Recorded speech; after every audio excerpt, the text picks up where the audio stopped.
Dapat daw maging alerto ang mga Pilipino sa Amerika dahil sa posibleng pagganti ng Iran sa pag-atake ng US. Nasa frontline ng balitang yan, Simon Gualvez.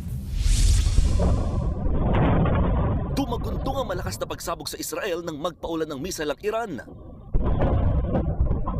Pinuntirya nila ang research facilities, airport at mga command and control facilities ng Israel.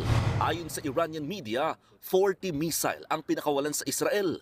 Ito ang naging aksyon ng Iran ilang oras matapos pasabugin ng Amerika ang kanilang tatlong pangunahing nuclear facility. Kabilang na ang Fordo nuclear program. Sa satellite image na ito, kitang halos mabura sa mapa ang naturang planta. Ayon sa Pentagon, ang headquarters ng Department of Defense ng Amerika, 125 bunker buster bombers ang umatake sa Iran. Tinawag nila itong Operation Midnight Hammer at itinuturing na pinakamalaking combat operation ng B-2 bomber sa kasaysayan ng Amerika. Ibinida rin ni US President Donald Trump ang ginawang pag-atake. Git niya, successful ang military operation at tuluyang na-wipe out ang mga nuclear sites doon. Our objective was the destruction of Iran's nuclear enrichment capacity and a stop to the nuclear threat posed by the world's #1 state sponsor of terror. Pero ayon sa Iran, patunay ang pagsali ng Amerika sa giyera na sila ang sumusuporta sa mga pag-atake ng Israel. Nagpadala na rin sila ng sulat sa United Nations para kondinahin ang pambobomba ng Amerika.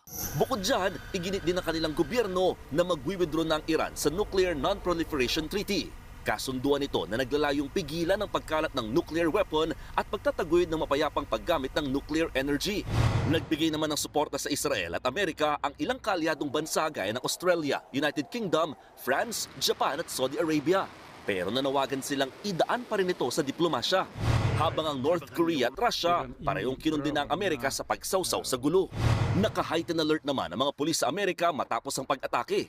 Lalo't nagbanta ang Iran na gaganti sila sa pambobomba. Sa ngayon, nanawagan si Philippine Ambassador to the US Jose Manuel Romualdez sa mga Pinoy sa Amerika na maging alerto kasunod ng pagsali ng Amerika sa giyera ng Israel at Iran. Nagbabalita mula sa frontline, Mon Gualvez, News 5.